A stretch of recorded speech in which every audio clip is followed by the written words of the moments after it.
November 2024.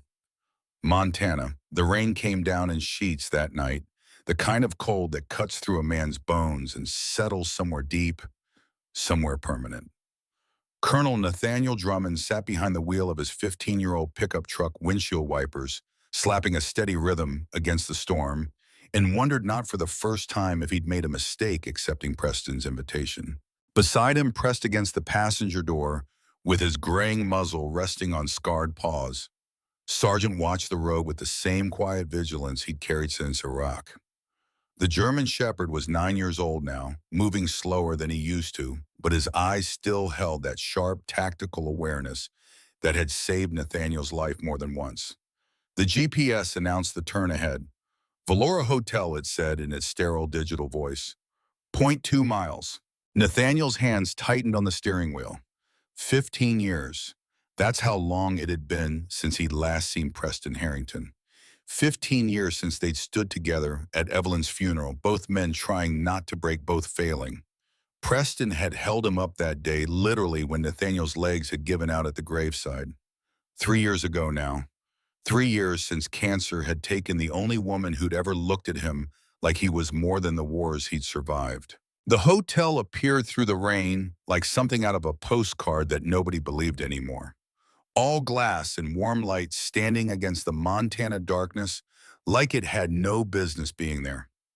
Expensive cars lined the circular drive. A valet in a crisp uniform stood under an awning waiting. Nathaniel pulled past him toward the regular parking lot. Sergeant lifted his head, ears forward, reading the situation the way he'd been trained to read everything. Nathaniel reached over, let his hand rest on the dog's broad skull. "It's all right, boy," he said quietly. "Just a hotel, just dinner with an old friend." But as he killed the engine and sat there listening to the rain hammer the roof, watching well-dressed people hurry through the lobby doors, he felt something old and familiar settle into his chest. That hyper-awareness, that sense of being somewhere he didn't quite fit.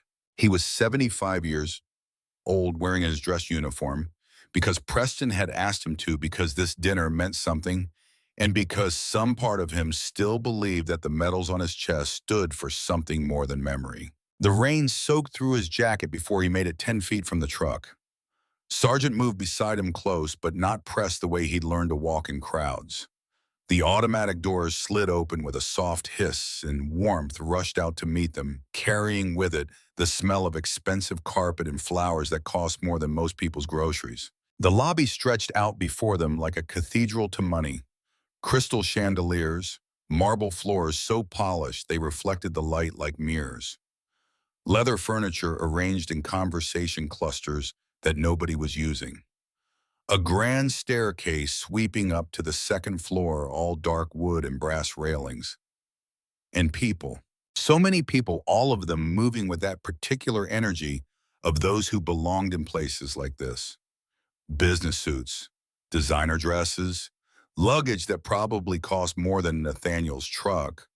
Conversations happening in the practiced tones of people who'd never had to raise their voices to be heard. Nathaniel felt every pair of eyes that turned toward him. Not all at once, not obviously, but he'd spent too many years in too many hostile places not to recognize the weight of attention, the subtle shift in posture, the way conversations paused for just a fraction too long. A man in an expensive coat looked at Sergeant, then at Nathaniel, then quickly away. A woman with perfect hair whispered something to her companion. Nathaniel kept his shoulders straight and walked toward the reception desk like he'd walked through worse. The young woman behind the counter looked up as he approached. 26, maybe 27, blonde hair pulled back so tight it probably gave her headaches. Makeup applied with the precision of someone who'd learned early that appearance was armor. Her name tag read Madison Sterling, and her smile was the kind that never reached the eyes. "Good evening, sir," she said, her gaze flickering from his face to Sergeant and back again. "Welcome to Valora Hotel. Do you have a reservation?" "Yes, ma'am." Nathaniel's voice came out rougher than he'd intended, 3 hours of driving in silence, leaving it rusty. "Drummond, Nathaniel Drummond." Her perfectly manicured nails clicked against the keyboard. The smile stayed in place, but something shifted in her expression. something that made the old familiar tightness start to build in Nathaniel's chest. "I'm sorry, sir," she said, and the sorry carried no weight at all. "But we have a strict no pets policy at Valora." Nathaniel had expected this, had prepared for it, had the papers folded in his jacket pocket right where they always were. But something about the way she said pets with that particular emphasis, that subtle dismissiveness, made him pause before reaching for them. "Sergeant isn't a pet, ma'am," he said quietly. "He's a service animal." Madison's eyes went to the dog again, lingered there with an expression Nathaniel couldn't quite name, but had seen too many times to count. "I see." Two words flat as stones. "Well, we'll still need to see documentation. Valora has very high standards for our guests, and we need to ensure that any animals meet our requirements." Nathaniel pulled out the folder, set it on the counter between them with the careful control of a man who'd learned long ago that anger was a luxury he couldn't afford. Inside were Sergeant's certification papers, his service animal registration documentation from the VA, letters from his doctor, more paperwork than should have been necessary, but was always anyway. Madison took her time going through them. Each page turned with deliberate slowness.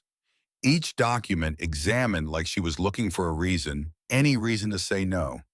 Behind them, the lobby continued its expensive hum of activity. Somewhere a phone rang. Luggage wheels clicked across marble. A burst of laughter from the hotel bar carried over the soft classical music playing from hidden speakers. "These appear to be in order," Madison finally said, the admissions seeming to cost her something. "However, I'll need to speak with my manager about this unusual situation." Unusual situation. Nathaniel looked at this young woman, at her perfect makeup and her practiced smile and her eyes that had already decided who he was before he'd said a word, and he thought about all the times he'd stood in places exactly like this, being made to feel like an intruder in his own country. "Ma'am," he said, his voice still quiet, still controlled, "under the Americans with Disabilities Act, service animals are granted access to all public accommodations, including hotels. I'm happy to wait while you consult with your manager, but I assure you the law is quite clear on this matter." Something flickered across Madison's face. Surprise maybe that he knew the law, or irritation that he'd quoted it. She reached for the phone, punched a button, turned slightly away as she spoke in tones too low for him to hear. Sergeant sat at attention beside him, not because Nathaniel had commanded it, but because that's what Sergeant did. Watched, waited, read the room with senses Nathaniel couldn't begin to match. The dog's ears moved, tracking sounds and movements. His nostrils flared, processing information that existed beyond human awareness. And his body, despite the gray in his muzzle and the slight stiffness in his hips, remained coiled with the readiness of a soldier who'd never quite learned to stand down. Madison hung up the phone, turned back with her smile reset to its default position. "I've located your reservation, Mr. Drummond," she said, her tone suggesting this was a generous concession rather than basic job function. "You'll be in room 412. She slid a keycard across the counter, with movements so precise they almost seemed practiced. No accidental touch of fingers, no warmth in the gesture at all. "The elevators are to your left. Checkout is at 11 a.m. Please ensure your animal doesn't disturb other guests." Nathaniel pocketed the keycard. "Thank you, ma'am." He turned to go, Sergeant moving with him in that perfect synchronization they developed over years of walking into uncertain spaces together. But before they'd made it 3 steps, Madison's voice followed them. "Oh, Mr. Drummond, I should mention that room 412 is one of our standard accommodations. We're quite full tonight. I hope you'll find it satisfactory." The words were professionally polite. The meaning underneath them was something else entirely. Nathaniel didn't turn back, didn't give her the satisfaction of a reaction, just kept walking, his wet boots leaving dark prints on the expensive marble, his dress uniform jacket dripping rain onto carpet that probably cost more per square foot than most people's monthly rent. The elevator was brass and mirrors showing him his own reflection from too many angles. 20 pounds lighter than he'd been in his prime. Hair gone white at the temples, deep lines carved into dark skin by years of sun and stress and grief. The medals on his chest caught the light, little bits of colored ribbon representing moments he couldn't talk about to people who wouldn't understand anyway. Sergeant's reflection sat beside his patient and steady. The elevator doors opened on the fourth floor with a soft chime that felt too cheerful. The hallway stretched in both directions, doors marching down both sides in perfect symmetry. Everything beige and cream and carefully neutral. Everything clean and expensive and utterly devoid of anything resembling warmth. Room 412 was at the far end past the ice machine, and the housekeeping closet in a corner that felt distinctly like an afterthought. The keycard beeped. The lock clicked. The door swung open on a room that confirmed everything Madison's smile had promised. It was small, smaller than standard Nathaniel was fairly certain. The bed dominated what little floor space existed, leaving narrow channels along either side. A desk barely large enough for a laptop was wedged into one corner. A flat-screen television hung on the wall opposite the bed, and the single window looked out onto a brick wall so close Nathaniel could have reached out and touched it.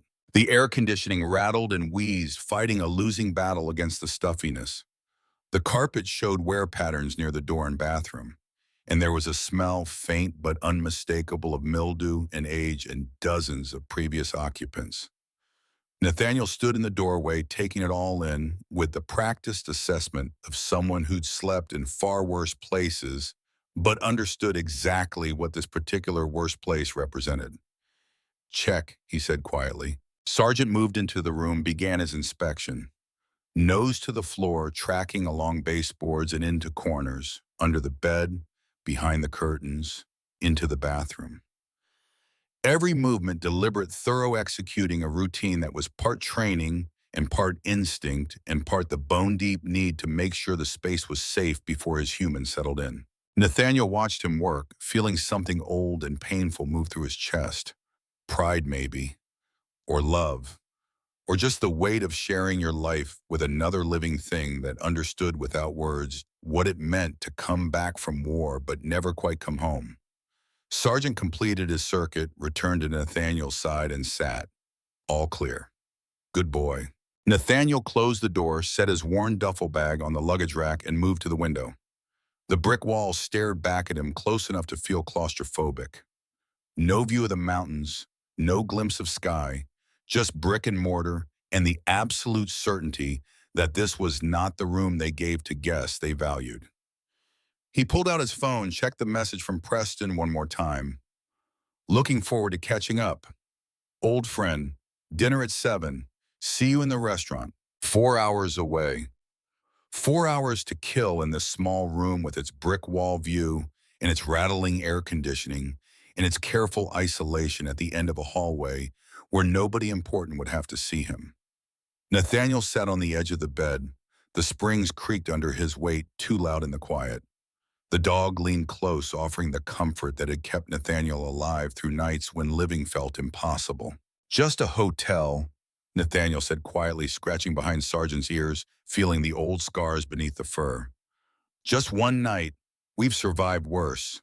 But as he sat there in the dim light, listening to the rain against the window and the muffled sounds of the hill beyond his door, Nathaniel felt the familiar weight of all the times he'd been made to feel like less.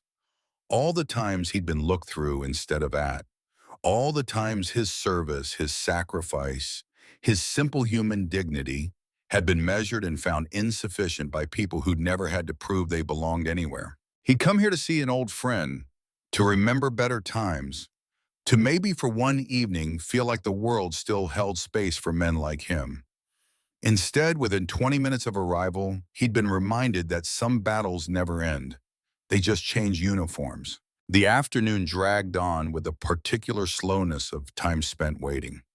Nathaniel unpacked his duffel with military precision. Dress uniform hung in the narrow closet, toiletries arranged on the bathroom counter. Sergeant's water bowl filled and placed in the corner. Every item in its place because order was one of the few things a man could control when everything else felt like chaos. Around 4:30, hunger gnawed at him. The hotel restaurant wouldn't open for dinner until 6, and he'd skipped lunch on the drive. Room service seemed like an option, but the memory of Madison's smile and that calculated assignment to the worst room made him hesitate. The decision was made for him when a sharp knock sounded at the door. Sergeant was on his feet before Nathaniel had fully registered, the sound moving to position himself between the door and his human.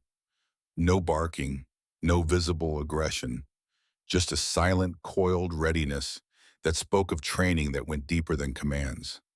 Nathaniel checked the peephole. A woman in a hotel uniform stood in the hallway holding a tray. He opened the door.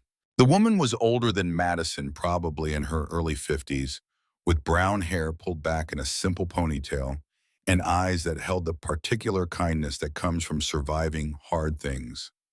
Her uniform was crisp but showed signs of wear, the kind that comes from being washed too many times in water that's too hot. Her name tag read Ruth Brennan. "Room service, sir," she said, and her voice carried none of Madison's polished coolness. It was warm, genuine, tired in the way of people who work too hard for too little. "Complimentary welcome tray for our guests." Nathaniel stepped back. "Thank you, ma'am, but I didn't order anything." "I know, sir." Ruth moved into the room, set the tray on the small desk. "It's standard for all our guests. Coffee, tea, some cookies. Hotel policy." But something in the way she said it, some tiny inflection, made Nathaniel wonder if it really was standard, or if this was something else. An apology, maybe. Or just one person trying to make up for another person's cruelty in the only way they could. Ruth straightened from the desk, and her gaze fell on Sergeant. Nathaniel tensed, prepared for the usual reaction. The wariness, the step back, the tightening around the eyes that said people saw danger in a German shepherd, especially one with scars. But Ruth's face softened into a smile. "Beautiful shepherd," she said quietly. "My late husband, he always wanted one like this. German shepherds were his favorite. Smart, loyal, brave." Something in Nathaniel's chest loosened. "Yes, ma'am, all of that." "What's his name?" "Sergeant." Ruth laughed, a sound that seemed surprised out of her. "Of course it is. Military dog."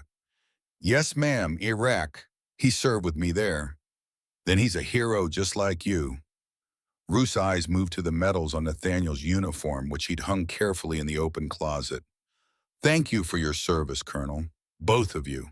And the thing about genuine gratitude Nathaniel had learned over the years was how different it felt from the hollow, reflexive "thank you for your service" that most people offered.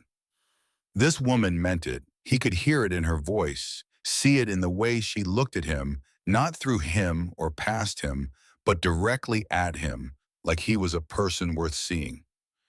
"Thank you, ma'am," he said quietly. Ruth nodded, started toward the door, then paused, turned back. And Nathaniel saw something cross her face, some internal debate playing out in the space of a heartbeat. "Colonel Drummond," she said, her voice dropping lower, "I don't know how long you're staying, but I want you to know that not everyone here feels the way some people do. Some of us still believe in respect, in dignity, in treating people the way they deserve to be treated." The words hung in the air between them, heavy with meaning that went beyond their surface. Nathaniel met her eyes. "I appreciate that, Mrs. Brennan." "Ruth, please." She smiled, but it was sad around the edges. "If you need anything during your stay, anything at all, you can ask for me. I work housekeeping, so I'm usually around." "Thank you, Ruth." She left, then pulling the door closed behind her with a soft click that felt like punctuation on a moment Nathaniel knew he'd remember. One small kindness in a sea of calculated coldness. One person choosing to see him as human. He turned to the coffee tray, and it was actually good coffee, not the cheap instant stuff, and cookies that looked homemade, not the industrial kind most hotels served. Another small kindness, another quiet rebellion against whatever policy or attitude had put him in this particular room. Sergeant settled at his feet as Nathaniel sat at the desk with his coffee, and for the first time since arriving, he felt something like peace.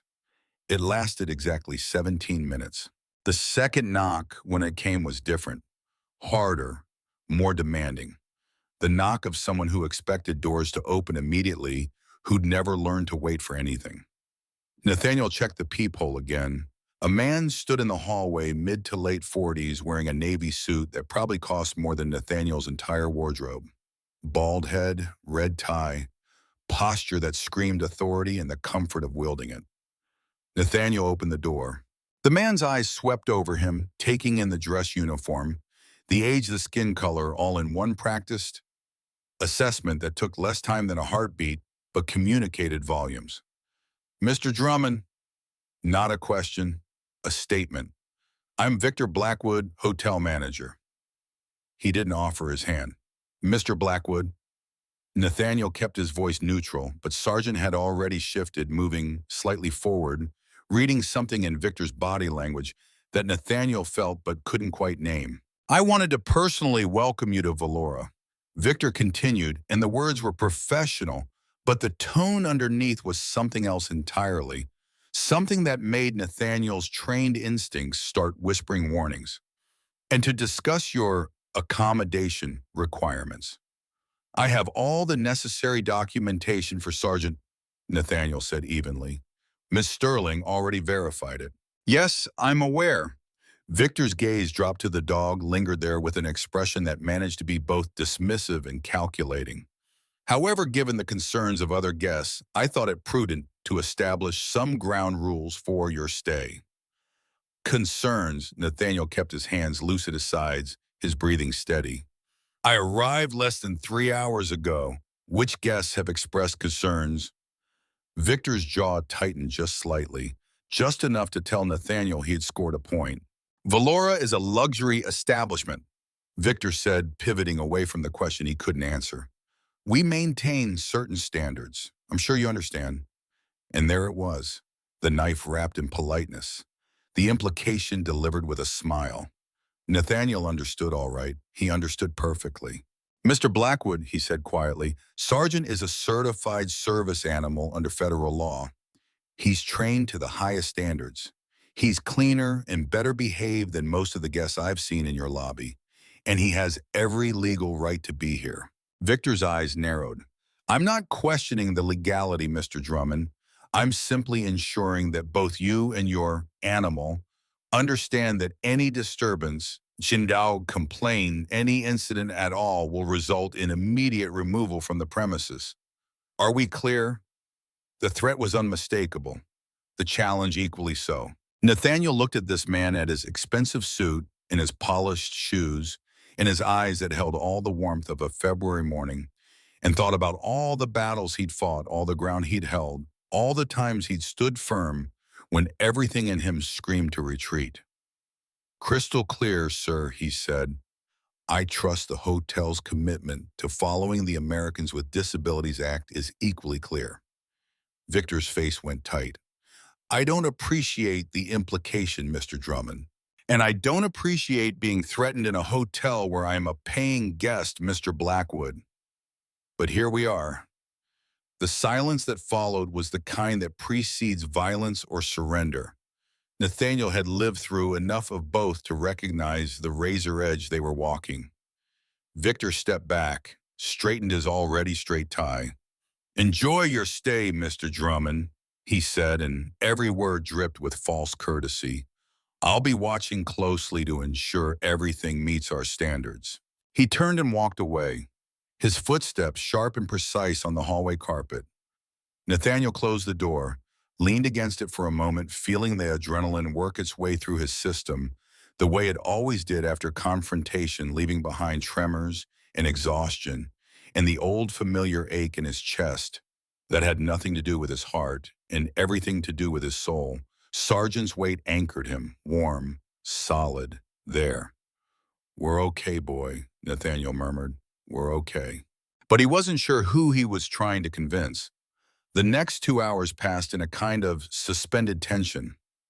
Nathaniel tried to rest, tried to watch the news on the television with its too bright colors and its too loud voices, tried to read a book he'd brought, something about fly fishing that was supposed to be calming, but just made him think about all the peaceful things he wasn't doing. Mostly he watched the clock and tried not to think about how much he wanted to leave. At 6:30, he changed into a fresh dress shirt, made sure his medals were straight, and headed down to the hotel restaurant with Sergeant at his side. The lobby was busier now, evening arrivals and departures creating controlled chaos around the reception desk. Nathaniel moved through it with the practiced navigation of someone used to crowds, keeping Sergeant close, avoiding eye contact that might invite confrontation. The restaurant entrance was marked by an elaborate archway and a young host in a crisp uniform who looked barely old enough to drink the wine he was probably serving.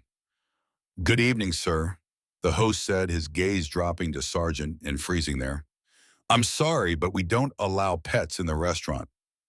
Nathaniel felt something inside him go very quiet and very still. "He's a service animal," he said, hearing his own voice from a distance, flat and controlled, and carrying absolutely no patience for this conversation. The host's mouth opened, closed, opened again. "I'll need to check with the manager," he finally managed. "You do that," Nathaniel said.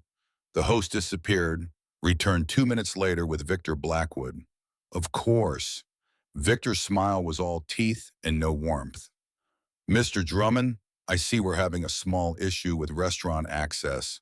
"No issue," Nathaniel said quietly. "Federal law allows service animals in all public accommodations, including restaurants. Would you like me to cite the specific statute?" People were starting to stare now, conversations trailing off, heads turning.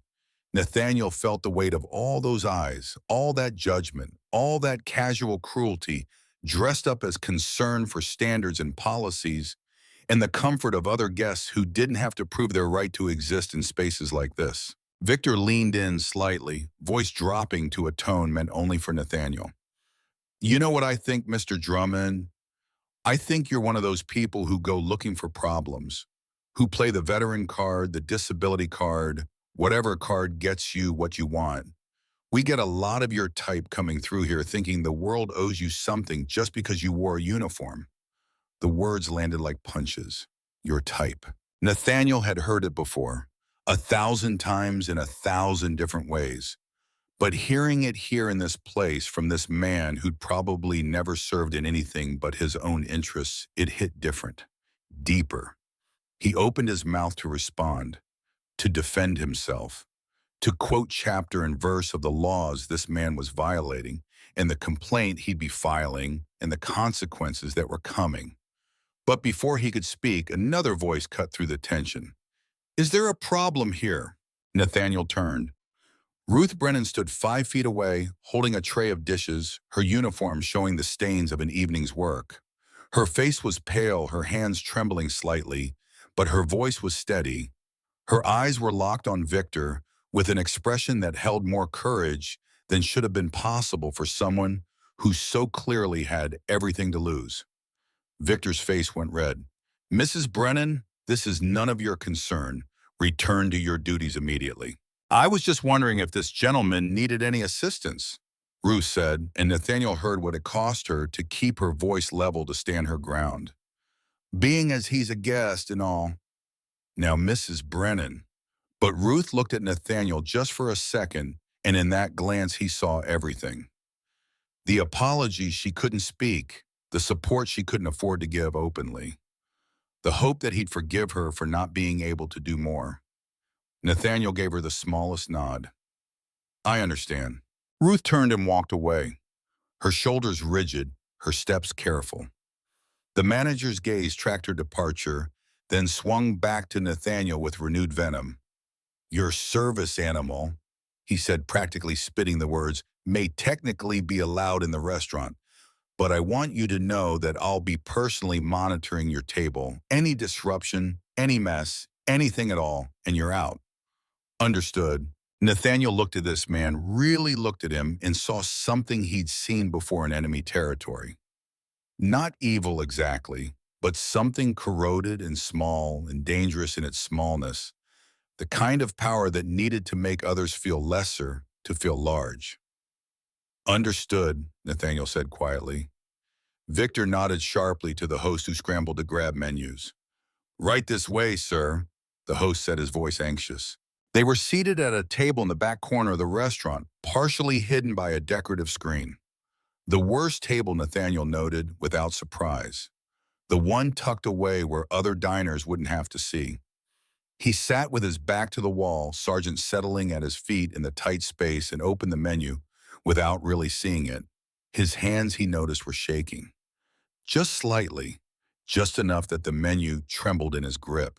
Nathaniel set it down, pressed his palms flat on the table, breathed in through his nose, out through his mouth, counted to 4 the way his therapist had taught him all those years ago when the PTSD was new and raw and threatened to swallow him whole. Under the table, Sergeant shifted position, moved his head so it rested on Nathaniel's foot. Pressure, weight, the reminder that he wasn't alone. Colonel Drummond, Nathaniel looked up. Preston Harrington stood beside the table, concern written all over his lined face, still carrying himself with the bearing of the officer he had once been, but with eyes that had learned to read men the way other people read books. Preston, Nathaniel managed, and stood to embrace his old friend, feeling Preston's arms go around him with a strength that had nothing to do with physical power and everything to do with the kind of friendship that survives decades in distance and grief. "What's going on?" Preston asked quietly, pulling back to study Nathaniel's face. "I saw you from across the room. You look like you're about to come out of your skin." Nathaniel glanced toward the restaurant entrance where Victor stood with his arms crossed, observing with predatory focus. "Just a long day," he said. "It's good to see you, old friend." But Preston followed his gaze, saw Victor, and something shifted in his expression. Something that looked like recognition. And beneath that, anger. "Sit," Preston said. "Let's order a drink, and then you're going to tell me everything that's happened since you checked in, and I mean everything." They sat. The waiter came. Orders were placed. And as the Montana night deepened beyond the restaurant windows, Nathaniel began to talk. About Madison's cold smile and the calculated room assignment. About Victor's threats and implications. About Ruth's small kindness and smaller courage. Preston listened without interrupting, his face growing progressively darker, his hands clenching and unclenching on the white tablecloth. When Nathaniel finished, Preston sat back in his chair and let out a long, slow breath. "I'm sorry," he said quietly. "I had no idea it had gotten this bad." "You knew there was a problem." Preston's jaw worked. "I've suspected, for months now. Staff complaints, high turnover, whispers about Blackwood's management style. But corporate's been resistant to action. Blackwood has friends in regional management. Makes it hard to address things without ironclad evidence. So you invited me here to what be a test case." The words came out harder than Nathaniel intended, sharp with betrayal. Preston met his eyes. "I invited you here because I wanted to see my friend after 15 years. Because I missed you. Because dinner and conversation seemed like a good idea." He paused. "But I won't lie and say I didn't hope that if there were problems, having someone of your stature here might bring them to light." Nathaniel felt something cold settle in his stomach. "My stature? You mean my skin color?" "I mean your rank, your service record, your dignity." Preston leaned forward. "Nate, if Blackwood treats a decorated colonel this way, a man with medals and bearing and obvious authority, imagine how he treats regular staff, regular guests, people without your ability to fight back." And that, Nathaniel realized, was the bitter truth of it. He'd been bait. Not maliciously maybe, but bait nonetheless. "What do you want me to do?" he asked quietly. "Stay," Preston said. "One more day. Let me watch. Document. Build a case that corporate can't ignore." He reached across the table, gripped Nathaniel's hand. "I'm asking as your friend Nate. Help me clean house." Nathaniel looked down at their clasped hands. Old men's hands marked by age and scars and the thousand small wounds that life inflicts on those who dare to keep living. He thought about leaving, packing up, going home. He thought about Ruth Brennan and the fear in her eyes when she defended him. He thought about all the times he had stood his ground when it would have been easier to retreat. "One more day," he finally said. Preston smiled. "Thank you." Their food arrived. They ate. They talked about old times, about shared missions and fallen friends, about all the years that stretched between who they'd been and who they were now. And through it all, Victor Blackwood's presence loomed from the entrance, his expression promising that this was far from over. Nathaniel went back to his room at 10, bone-tired and soul-weary. Sergeant settled on the floor beside the bed, close enough that Nathaniel could reach down and feel fur under his fingers. Sleep came hard. When it came, it brought dreams. Iraq, the summer of 2004. Heat like a physical weight, sand that got into everything, the taste of fear and adrenaline, and the particular smell that comes before violence. The convoy. 5 vehicles rolling through a district that intelligence said was clear, but Nathaniel's instincts said wasn't. The explosion. The world turning to fire and noise and chaos. Sergeant barking frantic, pulling at Nathaniel's gear, trying to drag him out from under the burning Humvee. The weight of metal on his chest, the smell of his own flesh burning. Sergeant's teeth locked on his vest, pulling. And then voices. Enemy voices. Close, closer. Victor Blackwood's voice somehow impossibly speaking in Arabic. Your type. Your type. We know how to deal with your type. Nathaniel woke choking on a scream that never quite made it out of his throat. Sergeant was on the bed, solid weight against his chest, real and present. The dog's warmth grounded him. The soft whine of concern pulled him back from the edge of the past into the present. Present. Room 412, Valora Hotel, Montana, 2024. Safe. Mostly. Nathaniel's heart hammered against his ribs. His dress uniform shirt was soaked with sweat. His hands shook as he reached for Sergeant, buried his fingers in thick fur, felt the steady rise and fall of breathing that wasn't his own. "Okay," he whispered. "Okay, boy, I'm okay." But he wasn't. He looked at the clock. 3:17 in the morning. Nathaniel stood, walked to the window, pulled back the curtain to stare at the brick wall that was all this room's view offered. And as he stood there trying to slow his breathing, trying to convince his body that the war was over, even though his mind knew better, he saw something. Movement in the parking lot below. 2 men visible in the spill of light from the hotel entrance.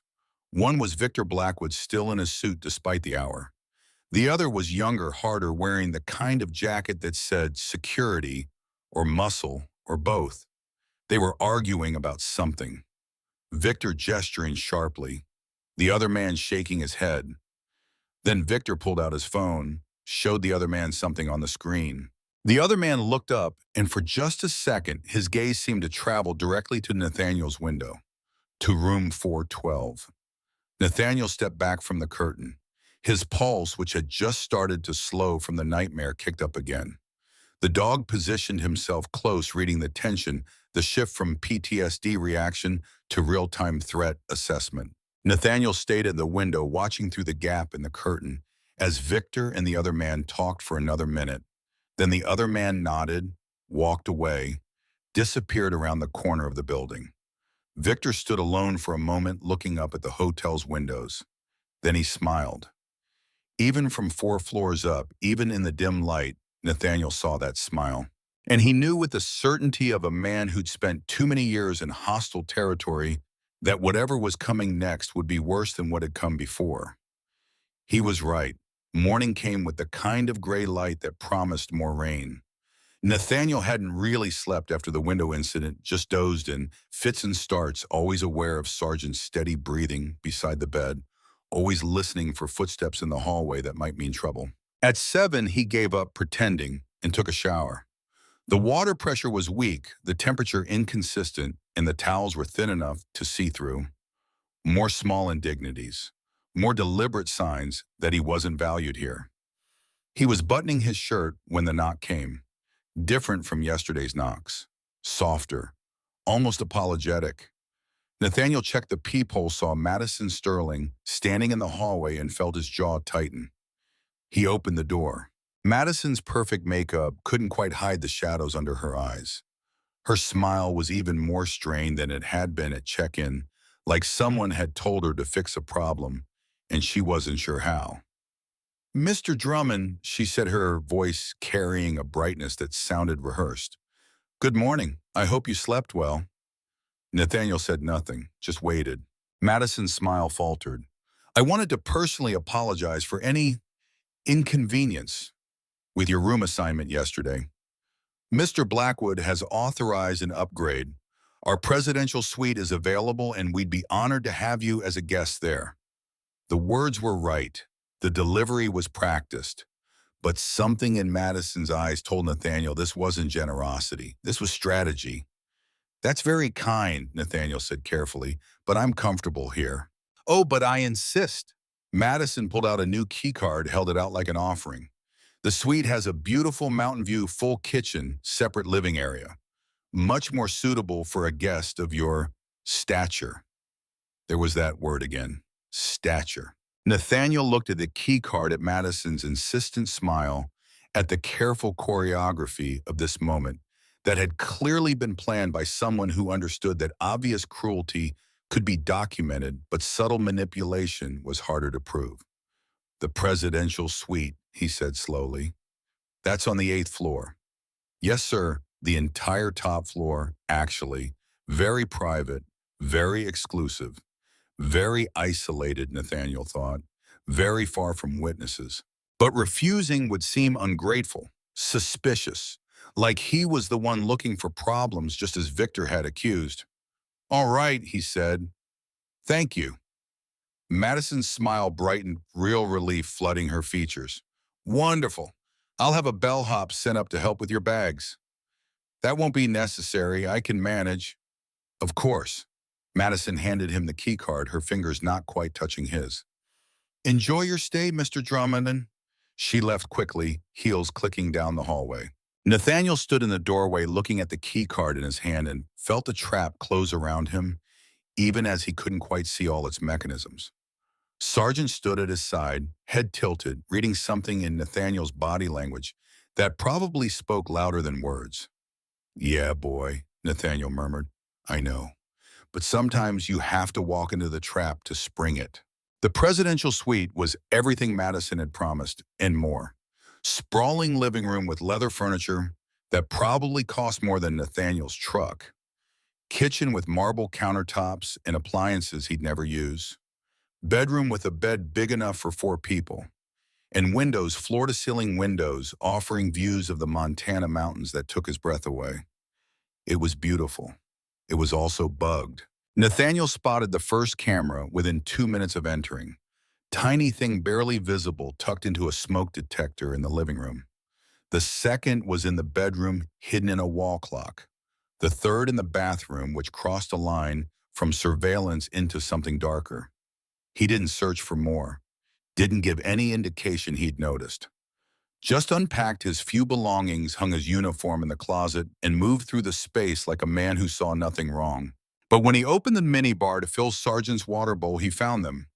A bottle of expensive whiskey open with about a third missing, and beside it a prescription bottle with no label filled with pills that Nathaniel didn't recognize, but could guess the purpose of. He stood very still looking at these planted items and felt something cold and sharp settle in his chest.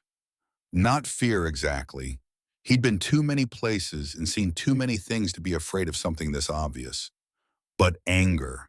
Deep, quiet anger at the calculated malice of it. They were building a narrative, setting the stage for a story where the unstable veteran, the one with PTSD and anger issues and a service dog he probably didn't need, had gotten drunk and done something regrettable. Something that would justify his removal. Something that would prove Victor had been right to watch him so closely. Nathaniel pulled out his phone, photographed the minibar from multiple angles, made sure the timestamps were clear, made sure the location data was embedded in the images. Then he called Preston. "Morning, old friend." Preston answered, his voice warm. "I need you to come to the presidential suite," Nathaniel said quietly. "Now, and bring someone from hotel security. Someone you trust." The warmth in Preston's voice died. "What's happened?" "Just come, please." Preston arrived 12 minutes later with a woman in a security uniform, maybe 35, with sharp eyes and the bearing of someone who'd done military or law enforcement. Her name tag read Morrison, no relation, and she swept the suite with a professional gaze that missed nothing. Nathaniel showed them the minibar, showed them the cameras he'd found, showed them the photographs on his phone with their timestamps proving the items had been there when he arrived. Preston's face went from concerned to furious in the space of a heartbeat. That son of a... He cut himself off, turned to Morrison. Document everything. Photos, video, detailed notes. I want a chain of custody that could hold up in court. Morrison nodded, already pulling out her phone. Preston turned to Nathaniel. I'm sorry, I should have known he'd escalate. You couldn't have predicted this. Couldn't I? Preston's jaw worked. I've been getting reports about Blackwood for months. Staff complaints about retaliation. Guests who checked out early without explanation. I just didn't want to believe it had gotten this bad. Nathaniel sat on the edge of the leather couch, suddenly exhausted despite the early hour. The shepherd's solid presence steadied him. What's the play here? Nathaniel asked. We document. We wait. We let him dig his hole deeper. Preston's expression hardened into something Nathaniel remembered from their military days, when the friendly man became the tactical officer. And then we bury him in it. Morrison finished her documentation. Promised to send everything to Preston's secure email. Left with a nod that held more respect than anything Nathaniel had received from hotel staff since arriving. Preston lingered his hand on Nathaniel's shoulder. Stay in the suite, he said. Don't use anything from the minibar.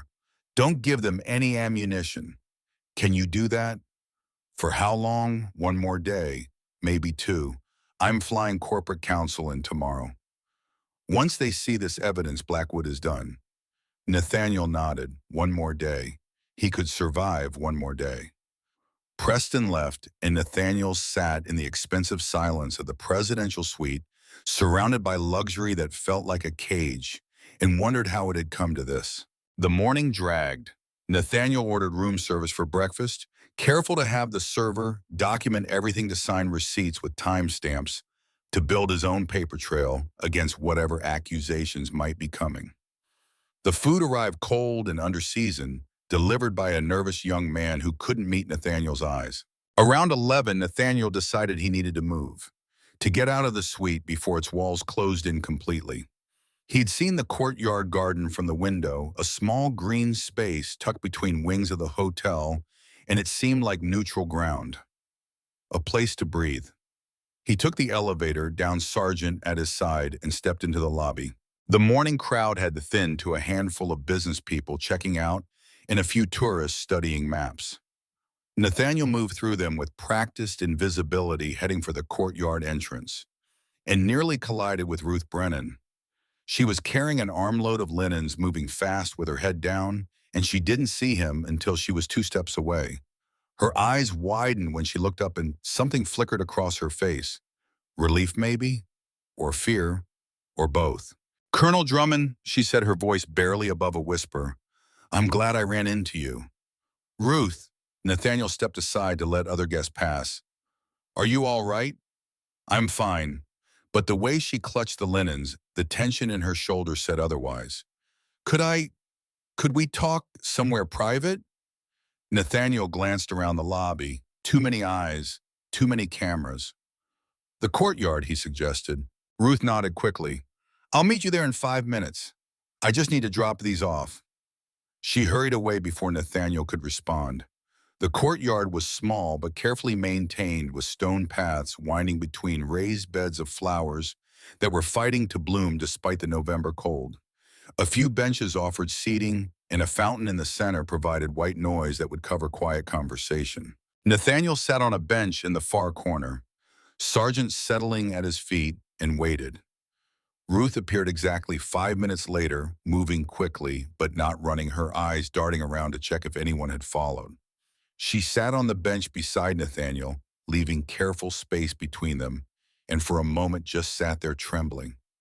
Ruth, Nathaniel said gently, what's wrong? She turned to look at him, and he saw tears gathering in her eyes. "I shouldn't be talking to you," she said. "Mr. Blackwood made it very clear yesterday that staff aren't supposed to interact with you unless absolutely necessary. Said you were a problem guest. Said anyone caught being too friendly would face disciplinary action." Nathaniel felt anger flare hot and bright. He can't do that. He can do anything he wants. Ruth's laugh was bitter.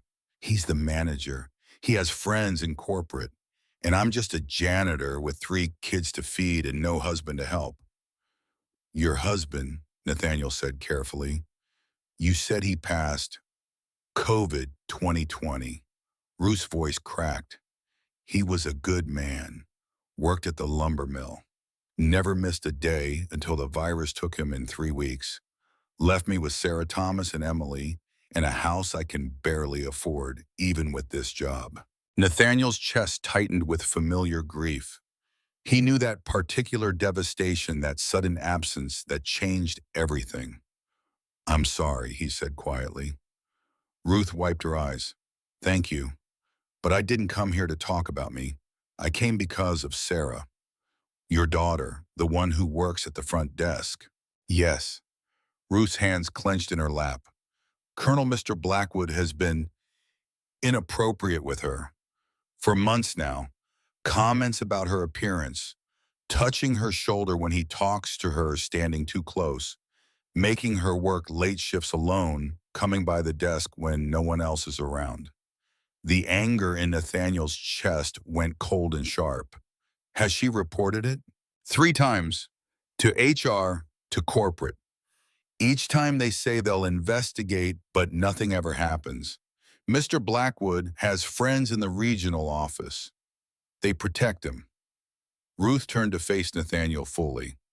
Last week he told her that if she was nicer to him, he could arrange for a promotion. Spelled it out clear as day. And when she refused, he changed her schedule, put her on all the worst shifts, started writing her up for minor infractions she didn't commit. Nathaniel thought about Madison's strained smile, the shadows under her eyes, the way she jumped to follow Victor's orders. "How many others?" he asked. Ruth looked away. "Sarah's the youngest, but she's not the first. There's been others over the years. Girls who quit suddenly. One who transferred to a different property without explanation. We all knew why, but no one ever said it out loud." "And you," Nathaniel asked gently, "has he ever?" "I'm too old for his tastes," Ruth said bitterly. "And he knows I need this job too much to cause trouble. So he just treats me like dirt instead. Easier that way." Nathaniel sat in silence, processing this feeling. The weight of institutional cruelty, incalculated abuse settled over him like a familiar coat. He'd seen it in the military, seen it in civilian life, seen it in enough places to know that predators learn to work within systems, to use rules and hierarchies, and the fear of consequences to build themselves safe spaces where they could hurt people with impunity. "Why tell me this?" he finally asked. Ruth met his eyes. "Because yesterday when Mr. Blackwood was threatening you in the lobby, you stood up to him, didn't back down, didn't let him make you feel small. And I thought," she swallowed hard, "I thought maybe if someone like you, someone with medals and rank and respect, if someone like you knew what was happening, maybe something could finally change." The weight of her hope was almost unbearable. "Ruth, I'm just passing through. I'm nobody's hero." "You're a colonel," Ruth said firmly. "You commanded soldiers. You know about leadership and honor and standing up for people who can't stand up for themselves. That makes you exactly the kind of hero we need." Nathaniel looked at this woman, at her lined face and tired eyes and hands that showed years of hard work, and saw his daughter Catherine looking back at him.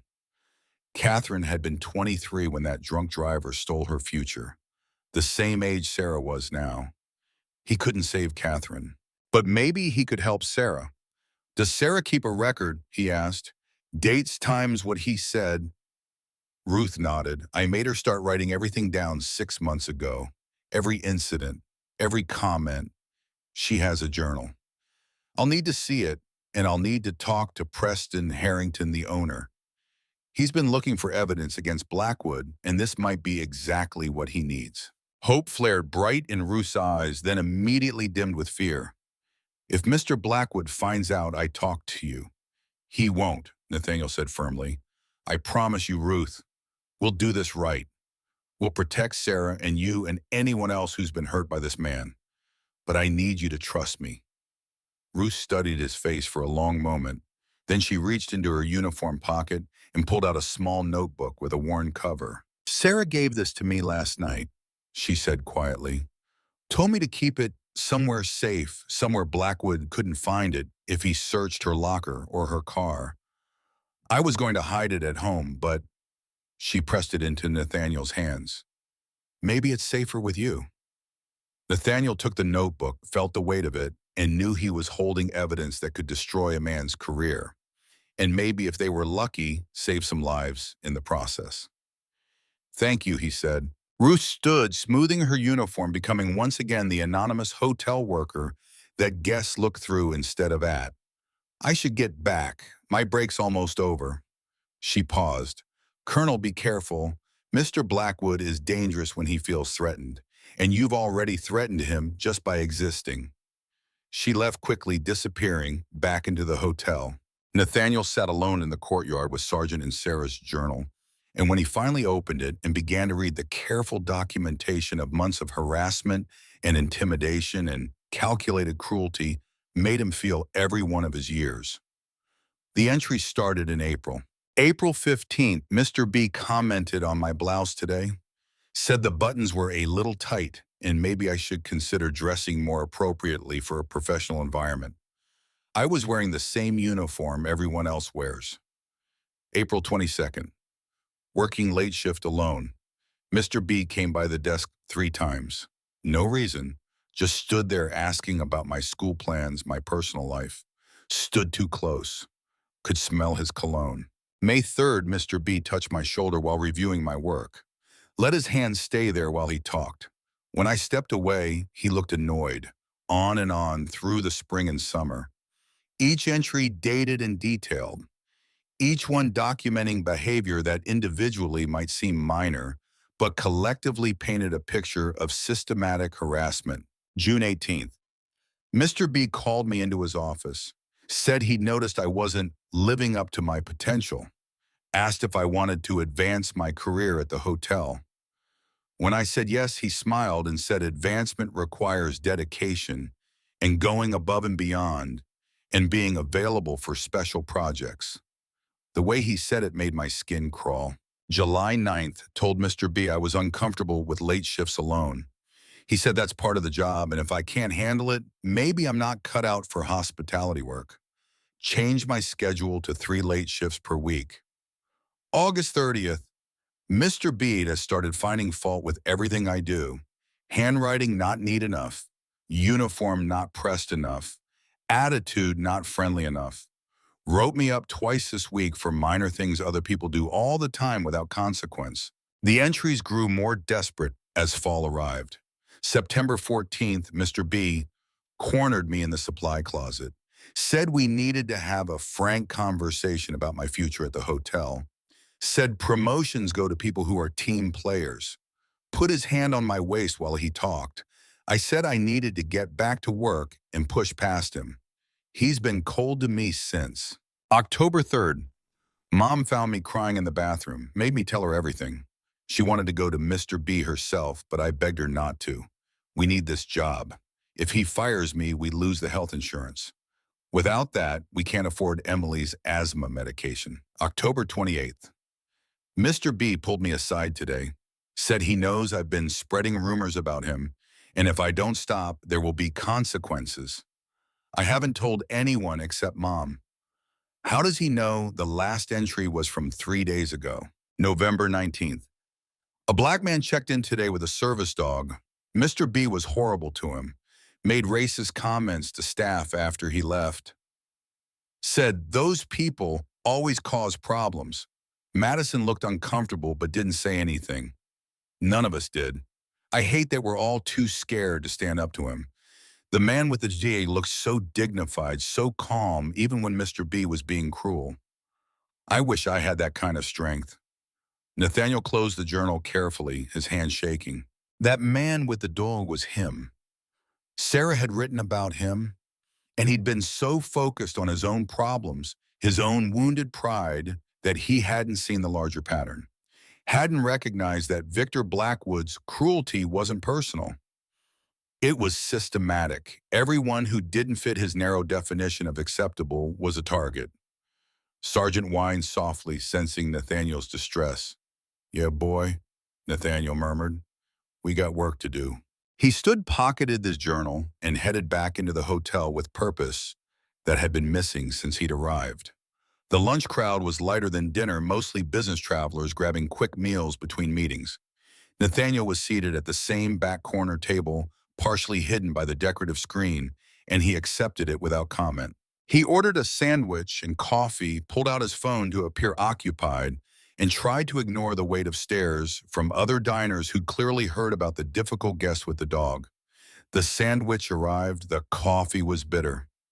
Nathaniel ate mechanically, thinking through how to present Sarah's journal to Preston, how to build a case that corporate couldn't ignore. He was halfway through the sandwich when Victor Blackwood appeared. Not at the table. Victor was smarter than that. He stood at the restaurant entrance, arms crossed, his eyes tracking every movement, making sure Nathaniel knew he was being watched, making sure everyone else knew there was a problem guest who required monitoring. Nathaniel ignored him, took another bite of his sandwich, sipped his coffee. The manager moved closer, stopped beside a table of businessmen, said something that made them all turn to look at Nathaniel.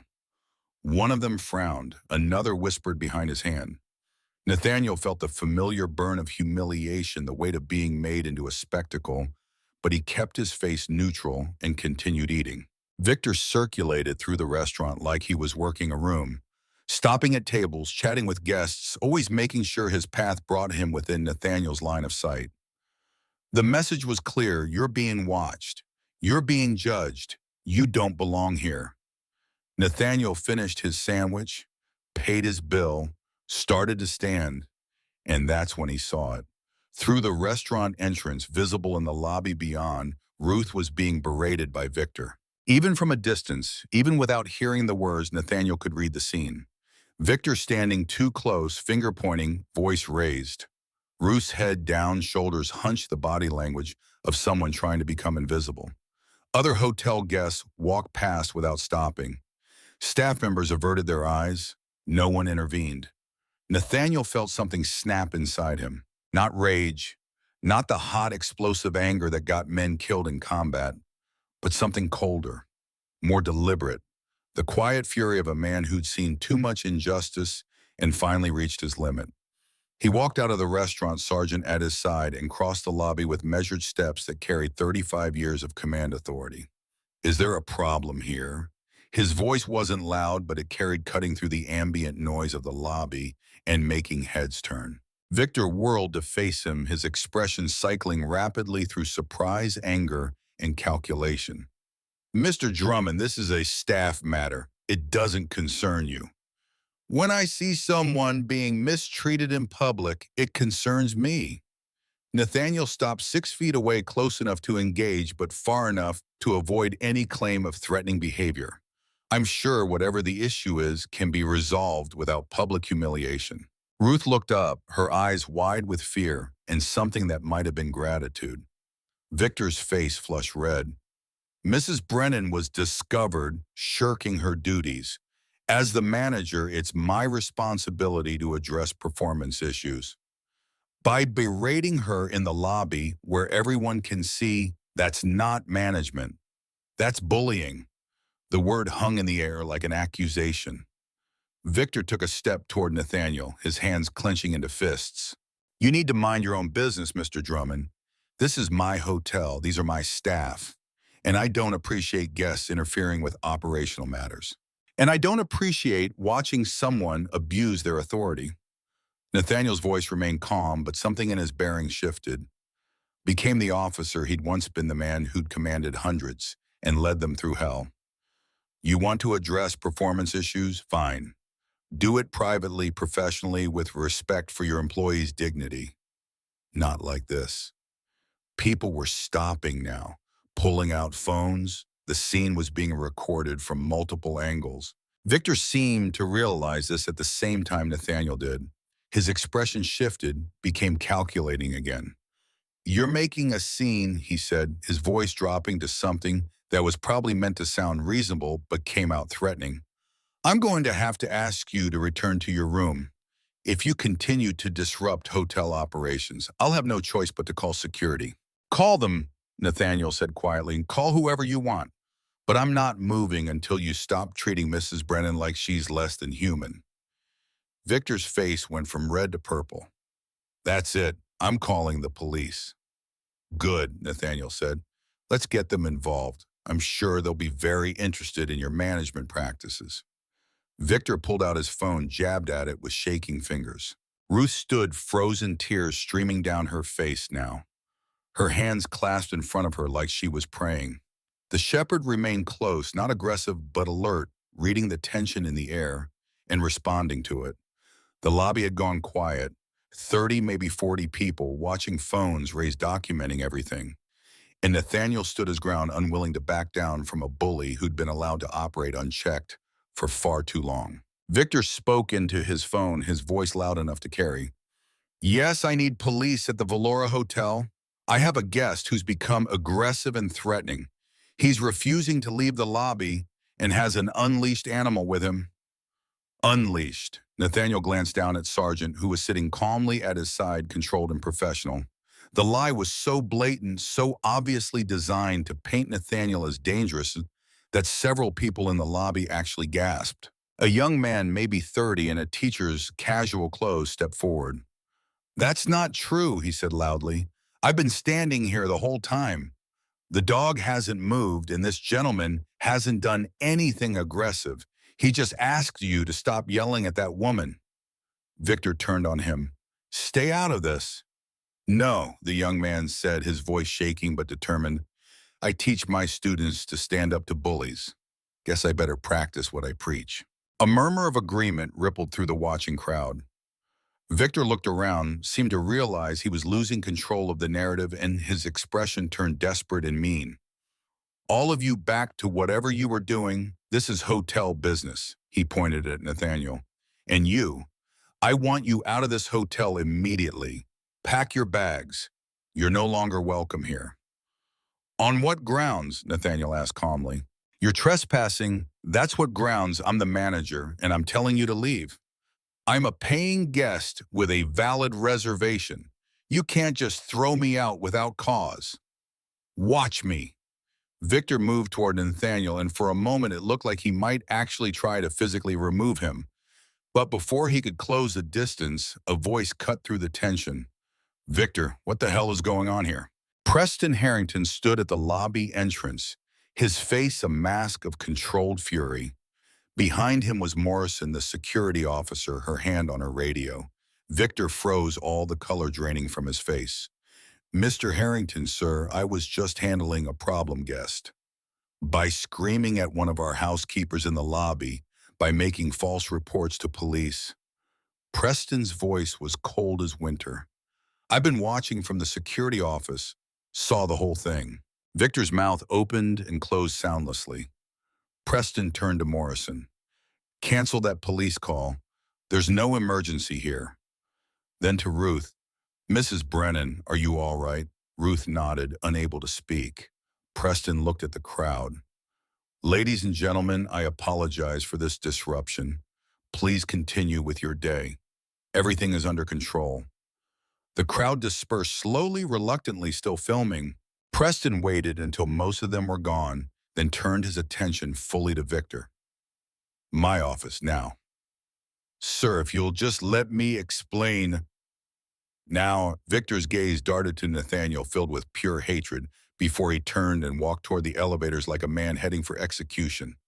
Preston followed him, then paused to look back at Nathaniel. "Wait for me in the courtyard," he said quietly. 15 minutes. Nathaniel nodded. Preston disappeared into the elevator with Victor. The lobby returned to its normal hum of activity, but slower, subdued, like people couldn't quite forget what they'd witnessed. Ruth approached Nathaniel with careful steps. "Thank you," she whispered. "But you shouldn't have done that. Now he'll come after you even harder." "Let him," Nathaniel said. "I've faced worse than Victor Blackwood." Ruth smiled through her tears. "I believe you have, Colonel. I believe you have." She walked away before anyone could associate her further with the scene. Nathaniel stood alone in the lobby for a moment and felt the weight of what he'd just done settle over him. He'd made an enemy, a dangerous one if Ruth was right, but he'd also done the right thing. And after all the wars and all the years and all the times he had stayed silent to keep the peace, doing the right thing felt like coming home to a place he had almost forgotten existed. Preston appeared in the courtyard 12 minutes later, walking with the deliberate control of a man who'd just delivered consequences and was still processing the aftermath. His face was pale, his jaw tight, and when he sat on the bench beside Nathaniel, he seemed to have aged since breakfast. "It's done," Preston said quietly. "Victor Blackwood has been suspended pending a full investigation. Morrison is escorting him off the property as we speak." Nathaniel felt something uncoil in his chest, but the relief was tempered by Preston's expression. "What aren't you telling me?" Preston was silent for a long moment, watching the fountain's water arc and fall in endless repetition. When he finally spoke, his voice carried the weight of confession. "I need to apologize to you, Nate, for bringing you into this, for using our friendship as cover for what was essentially a sting operation." Nathaniel turned to look at his old friend, saw the guilt written in every line of his face. "Explain." Preston took a breath. "6 months ago, I started getting complaints about Victor. Staff members quitting without notice. Exit interviews that mentioned hostile work environment but wouldn't give specifics. Guests who checked out early and refused to say why. I pushed corporate to investigate, but Victor has friends in the regional office, people who vouched for him, said the complaints were from disgruntled employees with performance issues. So you invited me here to witness it firsthand." "I invited you because I wanted to see my friend," Preston said firmly. "That part was real, Nate. 15 years is too damn long. But yes, I also hope that if Victor showed his true colors to someone like you, someone with credibility and standing, we'd finally have evidence corporate couldn't dismiss." Nathaniel should have been angry, should have felt used, manipulated, turned into bait without his knowledge or consent. But as he sat there in the November cold, watching his friends struggle with the moral weight of his choices, all he felt was tired understanding. "You put me in danger," he said quietly. "That planted evidence in the suite, the harassment, the escalation. You had to know it would get worse." "I didn't know about it, the planted evidence, until this morning." Preston said, his voice rough with emotion. "I swear to you, Nate, I thought it would be subtle discrimination. Maybe some attitude from staff following Victor's lead. I never imagined he'd go this far. But you suspected he was capable of it." Preston's silence was answer enough. Nathaniel looked down at Sargent, who sat alert and watchful between them, and thought about all the times in his military career when he'd been given incomplete information, sent into situations that were more dangerous than advertised, asked to trust that the mission was worth the risk. "What happens now?" he asked. "Corporate counsel arrives tomorrow morning. With the evidence we have, the planted items in your suite, Morrison's testimony about the cameras, the public scene in the lobby, that half a dozen guests recorded, plus Sarah Brennan's journal. If she's willing to come forward, Victor won't just lose his job. He'll be blacklisted from the industry, possibly face criminal charges." "Sarah's journal," Nathaniel said, pulling the small notebook from his jacket pocket. "Ruth gave it to me this morning. It documents 6 months of harassment, detailed, dated, specific." Preston took the journal with shaking hands, opened it, and began to read. With each page, his expression grew darker, his breathing more labored. "My God," he whispered. "How did I not see this? How did I let it go on this long?" "Because men like Victor are good at hiding what they are," Nathaniel said. "They know how systems work, how to use policies and procedures as weapons. how to make victims afraid to speak up and witnesses afraid to intervene. Preston closed the journal carefully like it was something sacred. Sarah needs to testify, and Ruth, and anyone else who's been hurt by him. He looked at Nathaniel. Will you help me stay another day, maybe two? Help me make sure we do this right. That we don't just fire Victor, but dismantle the entire system that protected him. Nathaniel thought about leaving, about packing up Sargent and driving home to a small house where nobody demanded anything from him except that he keep breathing. It would be easier, safer, less painful than staying in a place that had made him feel unwelcome from the moment he arrived. But then he thought about Ruth's tears and Sarah's careful documentation and all the other people who'd been hurt because good men had chosen comfort over confrontation. I'll stay, he said, on one condition. Name it. Whatever changes you make here, they're permanent, not just policy on paper that everyone ignores. Real structural change, training, accountability, a system where people like Ruth and Sarah can report abuse without fear of retaliation. Preston extended his hand. You have my word. They shook on it, two old soldiers making a pact in a hotel courtyard, and Nathaniel felt the mission shift from survival to purpose. That evening, Preston convened an emergency meeting in the hotel's largest conference room. Not with Victor, who'd been escorted off property with a security guard watching him pack his office, but with staff, all of them. Housekeeping, front desk, restaurant maintenance, everyone who kept the Valora running while people like Victor took credit for their work. Nathaniel stood at the back of the room, Sargent at his side, and watched as 75 employees filed in with expressions ranging from curious to terrified. Ruth was there sitting in the back row with her hands folded in her lap. A young woman Nathaniel recognized as Sarah sat beside her, young and scared but present. Preston stood at the front, and when everyone had settled, he began to speak. Thank you all for coming. I know this is unusual, calling a meeting at 7 p.m. on short notice, but what I have to say can't wait. The room was silent, tense. Today, Victor Blackwood was suspended from his position as hotel manager. A full investigation is underway, but I want to be clear with all of you, the investigation isn't about whether Victor will return. It's about documenting the full extent of his misconduct so we can ensure it never happens again. A murmur rippled through the crowd. Shock, relief, fear.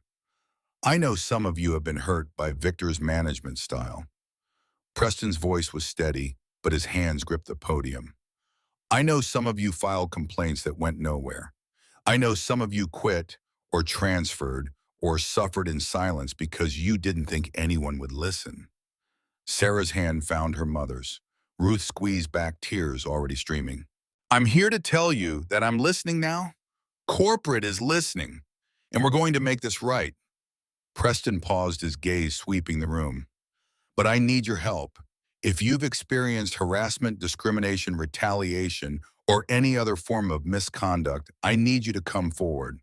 I know that's asking a lot. I know it's scary, but I promise you on my word as the owner of this company that you will be protected, you will be heard, and you will be believed. The silence that followed was heavy with years of suppressed pain. Then Sarah stood. Her legs were shaking. Her voice when she spoke was barely above a whisper, but she spoke. My name is Sarah Brennan. I'm 23. I work front desk, and Victor Blackwood has been sexually harassing me for 6 months. The room erupted, people turning to look, gasps, a few employees standing as if to leave, then sitting back down. Ruth sobbing openly now, one hand over her mouth. Preston waited for the noise to settle. Thank you, Sarah, he said quietly. That took enormous courage. Sarah sat down and her mother wrapped her in a fierce embrace. Then another woman stood. Madison Sterling, the receptionist who checked Nathaniel in with such cold professionalism. My name is Madison. I've worked here 2 years. Victor made me do things, say things to guests that I knew were wrong. He told me which guests to give the worst rooms, who to be rude to, who to watch. He said if I didn't follow orders, I'd be fired. Her voice cracked. I'm sorry to everyone I was rude to, everyone I made feel unwelcome. I was just trying to keep my job. She looked directly at Nathaniel as she said it. He nodded once. Forgiveness given. Another employee stood, then another, then five more, each with their own story of abuse, intimidation, retaliation. Each testimony building on the last until the picture of Victor Blackwood's reign became undeniable. Preston listened to every word, taking notes, promising action. And Nathaniel watched it all from the back of the room, understanding that what he was witnessing wasn't just the fall of one bad manager. It was the beginning of something larger, a reckoning, a chance for healing. When the last testimony had been given and the last tear had fallen, Preston addressed the room one final time. Tomorrow, corporate counsel will arrive to take formal statements. You don't have to participate if you don't want to. This is voluntary. But know that every voice matters. Every story helps us understand how we failed you and how we can do better. He paused, then continued. I also want to introduce someone who played a crucial role in bringing this to light. Colonel Nathaniel Drummond is a guest at our hotel. He's also a decorated war veteran who understands something about leadership and standing up for what's right. When he saw injustice, he didn't look away. He acted. And in doing so, he gave the rest of us permission to do the same. Every head turned to look at Nathaniel. He felt exposed, uncomfortable with the attention, but he stood a little straighter and met their gazes. Colonel Drummond has agreed to stay with us for a few more days, Preston continued. He's offered to help develop training protocols to ensure nothing like this ever happens again at any Valora property. I hope you'll extend him the respect and welcome he should have received from the moment he arrived. The applause started slowly, then built, filling the conference room with sound that felt like absolution. Nathaniel nodded his thanks, feeling something warm and unexpected bloom in his chest. Not pride exactly, but purpose. The sense that maybe, just maybe, all the years and all the battles and all the pain had been leading to this moment where he could use what he'd learned to help people who needed it. The meeting broke up slowly, people clustering in small groups to talk, to cry, to process. Ruth approached Nathaniel with Sarah at her side. Colonel, Ruth said, her voice thick with emotion, I don't have words for what you've done for us. You had the courage to speak first, Nathaniel said. All I did was stand in a lobby. You did more than that. Sarah spoke for the first time, her voice stronger now. You showed us what dignity looks like. How to stand up without being cruel back. How to fight without losing yourself. She wiped her eyes. My dad died before he could teach me that. I think maybe you were supposed to be here. Nathaniel's throat tightened. He thought about Catherine, about all the lessons he'd never get to teach her, all the moments he'd never get to share. Your father would be proud of you, he said quietly. Both of you. It takes more courage to speak the truth than it does to survive combat. I've done both, and I know. They talked for a while longer, Nathaniel learning about Sarah's plans for college, her dreams of becoming a social worker, her determination to help people the way she'd been helped. Ruth shared stories about her late husband, about the family they'd built, about the love that survived even death. When they finally left, Nathaniel felt lighter than he had in years. But as the crowd thinned and Preston was gathering his notes, the conference room door burst open. Victor Blackwood stood there, disheveled, eyes wild. Security guard behind him trying to grab his arm. You think you've won? Victor's voice cracked. I have recordings, every conversation, every lie. I'll destroy all of you. He pulled out his phone, held it up like a weapon. Preston stood calmly. Morrison, please escort Mr. Blackwood. I recorded him, Victor pointed at Nathaniel, threatening me, intimidation. I'll sue this hotel, sue him, sue. A different voice cut through the chaos. Officer Blake Hartley stepped forward from where he had been standing near the back wall, still in his police uniform. Mr. Blackwood, I was present during that lobby incident. I saw no threats from Colonel Drummond, but I did see you make a false police report. That's a crime. Victor's face went white. In those recordings, Preston's voice was steel. Montana is a two-party consent state. Recording private conversations without consent is illegal. You just confessed to a felony in front of 75 witnesses. Victor's phone clattered to the floor. Morrison stepped forward. Sir, you need to leave. Now. The security guard finally got a grip on Victor's arm, and the two of them escorted him out, his protests fading down the hallway. The room sat in stunned silence. Then someone started clapping. Then another. Then the entire room erupted in applause again, this time with the cathartic release of people who'd finally seen justice delivered. Preston let out a breath he seemed to have been holding for months. Nathaniel sat down heavily on the nearest chair, Sergeant leaning into his side, and realized his hands were shaking. Not from fear, from the adrenaline of watching a predator finally get caught in his own trap. The next 3 days passed in a blur of activity. Corporate counsel arrived and spent 12 hours taking statements. Morrison's security footage was analyzed. The planted evidence in Nathaniel's suite was cataloged and photographed. Sarah's journal was entered into the record, along with testimonies from 9 other employees who came forward with their own experiences of Victor's abuse. The case against Victor Blackwood was airtight. He was terminated for cause stripped of benefits and referred to law enforcement for possible criminal charges. The regional office manager who'd protected him was also terminated. And Preston's promise of systemic change began to take shape. Nathaniel spent those days working with Preston and an HR specialist flown in from corporate. They developed new policies, anonymous reporting systems, mandatory training on harassment and discrimination, clear consequences for managers who abuse their power. But more than that, Nathaniel talked to staff, listened to their stories, helped them understand that standing up for themselves wasn't insubordination, that demanding respect wasn't asking too much, that they deserved to work in environments where their humanity was recognized. He conducted a training session for all managers across the Valora chain, brought in via video conference. 75 people watching as this decorated war veteran, in his dress uniform, talked about leadership and integrity and the responsibility that comes with authority. I've commanded soldiers in combat, Nathaniel told them, led them into situations where they might not come back. And you know what I learned? Real leadership isn't about power. It's about service. It's about making the people under your command better, stronger, more capable. It's about creating an environment where everyone can excel. He paused, letting the words settle. Victor Blackwood forgot that. He thought management was about control, about keeping people afraid, about using his position to hurt those who couldn't fight back. That's not leadership. That's tyranny. And tyranny, no matter how small, no matter how localized, destroys everything it touches. The managers listened, some with genuine attention, others with the glazed look of people fulfilling a requirement. But a few, maybe a dozen, really heard him, really understood.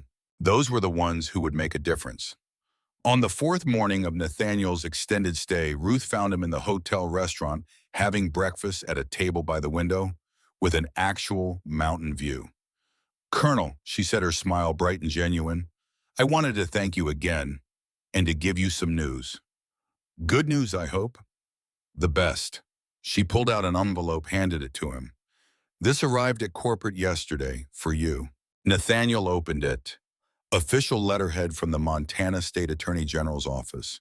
Inside, a letter thanking him for his instrumental role in exposing systematic workplace violations and notification that Victor Blackwood was facing criminal charges for harassment fraud related to the planted evidence in illegal surveillance.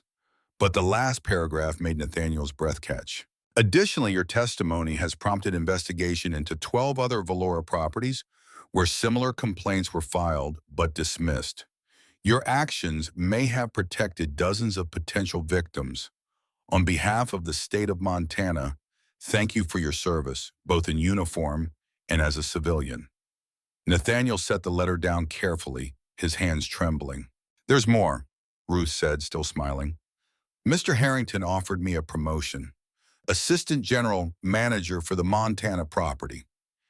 It's a huge step up, Better pay, better hours, actual authority to make changes. Her eyes shimmered with tears. I can afford Emily's medication now without choosing between that and groceries. I can help Sarah with college. I can breathe. Nathaniel stood and embraced her, feeling her shake with sobs of relief and joy. You earned this, he said firmly, not because of what happened with Victor, but because you're good at your job and you care about people. Don't ever forget that. Ruth pulled back, wiping her eyes. There's something else. My son Thomas wants to talk to you about his future, about finding purpose. He looks up to you, Colonel. The words hit harder than any bullet Nathaniel had ever dodged. I'd be honored, he managed. That afternoon, he sat in the courtyard with a young man Ruth introduced as her son Thomas.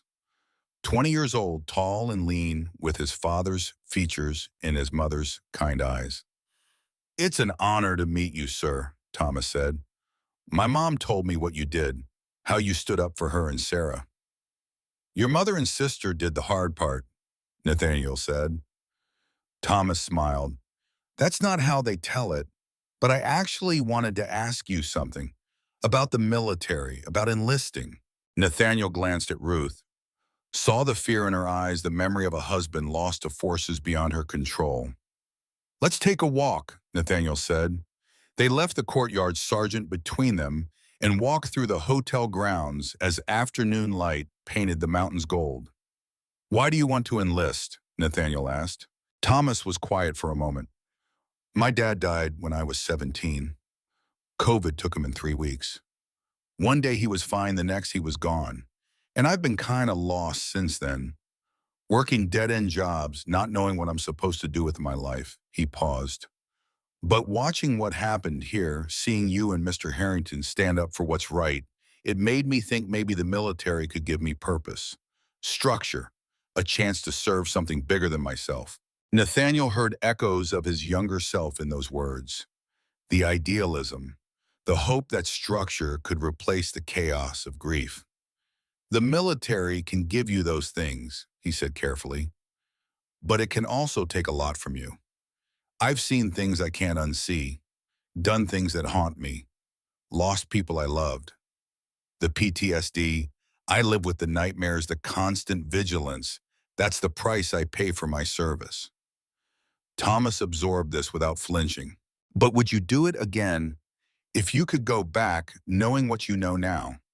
Nathaniel thought about this question, which he'd asked himself 10,000 times in the years since retiring. Yes, he finally said, not because it was easy or glorious or anything like the recruiting posters promise, but because it taught me who I am, what I'm capable of, what I stand for. The military breaks you down and builds you back up, and if you survive that process, you emerge knowing yourself in ways most people never do. He stopped walking, turned to face Thomas. But here's what I need you to understand. Service doesn't require a uniform. What your mother did speaking up against her boss, knowing she could lose her job. What Sarah did documenting abuse and coming forward despite her fear. That's service too. That's courage. That's standing for something bigger than yourself. Thomas nodded slowly. So you're saying I shouldn't enlist? I'm saying you should think hard about why you want to. If it's to run from grief, the military will still be there when you've processed your father's death. If it's to find purpose, look around at what your family just accomplished. Your mother is changing an entire hotel chain's culture. Your sister is inspiring other victims to speak up. You come from warriors, Thomas. The question isn't whether you have what it takes. The question is where you want to fight your battles. They walked in silence for a while, circling back toward the hotel. As they reached the entrance, Thomas extended his hand again. Thank you, sir, for being honest, for not just telling me what I wanted to hear. That's what soldiers do, Nathaniel said. We tell the truth even when it's hard, especially when it's hard. Thomas rejoined his mother and sister, and Nathaniel watched them walk away at a family that had been broken and was now healing stronger for the fractures. Preston appeared at his elbow. You handled that well. I just told him what I wish someone had told me at 20. The truth. The whole truth, not just the glory, the cost too. They stood together watching the Brennan family disappear into the hotel. This place is different now, Preston said quietly. You can feel it. People walking taller, smiling more, not looking over their shoulders. Because you gave them safety, Nathaniel said, and permission to be human. We gave them that, you and me. Nathaniel thought about correcting this, about pointing out that he'd just been a catalyst, that the real work was being done by people like Ruth and Sarah and the dozens of employees who'd found their courage. But maybe Preston was right. Maybe it took both. The catalyst and the commitment. The moment of courage and the long work that followed. On the fifth morning, Nathaniel packed his bag, preparing to finally go home. Preston had invited him to one last breakfast, and Nathaniel found his old friend waiting in the restaurant with coffee and an expression of mixed emotions. I don't want you to go, Preston said as Nathaniel sat down. These past few days having you here working together like old times. It's reminded me what I've been missing. 15 years is too long, Nathaniel agreed. But I have a life back home, small as it is. I know, but I have a proposition. Preston leaned forward. Stay on as a consultant, not full-time, just a few days every quarter. Help me ensure the changes we're implementing actually stick. Train new managers, be the conscience this company needs. Nathaniel considered this. The idea of regular trips to Montana, of maintaining purpose beyond his small house and daily routines was appealing in ways he hadn't expected. I'll think about it, he said. That's all I ask. They ate in comfortable silence, two old friends who'd rediscovered their connection through crisis and come out stronger. At noon, Nathaniel loaded his bag into his truck. Sargent jumped into the passenger seat with the practiced ease of a co-pilot who'd logged thousands of miles. Ruth, Sarah Madison, and a dozen other employees gathered in the parking lot to see him off. It felt like a military send-off, and Nathaniel found himself standing a little straighter, feeling the weight of what they were offering him. Respect, gratitude, the acknowledgement that he mattered. You'll come back, Ruth asked. I'm thinking about it, Nathaniel said, glancing at Preston. Someone offered me a consulting position. Then I'll make sure your room is ready, Ruth said with a smile. And this time you're getting the presidential suite with no tricks. Sarah stepped forward, pressed a folded paper into his hand. My acceptance letter to the University of Montana, she said. Social work program. I wanted you to be the first to know after my family. Nathaniel unfolded the letter and read the words of congratulation and felt his eyes burn. Your father would be proud, he said. I'm proud. She hugged him then, and he hugged her on his back, this young woman who reminded him of all the daughters he'd lost and all the futures that were still possible. Preston was the last to say goodbye. Thank you, he said simply, for everything. Thank you for trusting me, even when you probably shouldn't have. I'd trust you with my life, Nate. Always have. Always will. They embraced two old soldiers who'd found their way back to each other through the strange path of crisis and redemption. Nathaniel climbed into his truck, started the engine, and sat for a moment looking at the Valora Hotel. 5 days ago, it had been a place that made him feel small and unwelcome. Now it looked different. Not because the building had changed, but because the people inside it had. He put the truck in gear and pulled out of the parking lot, Sergeant's head hanging out the window, both of them heading home. The drive took 3 hours. 3 hours of Montana highway and mountain views, and the comfortable silence of a man and his dog who understood each other without needing words. When Nathaniel pulled into his driveway, the small house looked exactly as he left it. Same peeling paint, same overgrown lawn, same emptiness waiting inside. But as he unloaded his bag and unlocked the door, Nathaniel realized something had changed. Not the house, him. He'd left 5 days ago feeling worn out and purposeless, a relic of wars long over and causes long won. He returned feeling like maybe, just maybe, there was still work to be done. Still battles to fight. Still people who needed someone to stand up when standing up seemed impossible. That evening, Nathaniel sat on his porch with Sergeant at his feet and called Preston. "I've thought about your offer," he said when his friend answered, "and I'll do it. Consulting, quarterly visits, training, whatever you need." He could hear Preston smile through the phone. "When can you start?" "Give me 2 weeks to get my affairs in order. Then I'm yours." They talked logistics for a while, then said goodbye. Nathaniel sat in the gathering dark, watching stars emerge one by one in the Montana sky, and thought about the strange path that had led him from decorated colonel to isolated veteran to consultant fighting for workplace dignity. Not the career arc he'd imagined, but maybe the one he was meant for all along. 3 months later, Nathaniel stood in the lobby of a Valora property in Colorado, watching employees file into a conference room for mandatory training on respect and dignity in the workplace. Ruth was there representing Montana as the newly promoted regional manager for Mountain West operations. Sarah was there too, interning with the HR department while finishing her degree. And Nathaniel was there still fighting, still standing, still refusing to let the bullies win. "Ready?" Preston asked, handing him the training materials. Nathaniel looked at the room full of people waiting to hear what he had to say. People who'd probably never served in uniform, but were serving nonetheless in their daily work, in their small acts of courage, in their choice to show up and try to make things better. "Ready," he said. He walked to the front of the room, Sergeant at his side as always, and began to speak about leadership and service and the responsibility we all carry to stand up for those who can't stand up for themselves. And somewhere in a small town in Montana, in a house with peeling paint and an overgrown lawn, a purple heart medal caught the afternoon light through a window, proof that some battles are worth fighting and some soldiers never really retire. They just find new wars. And if they're lucky, they find new reasons to keep fighting them.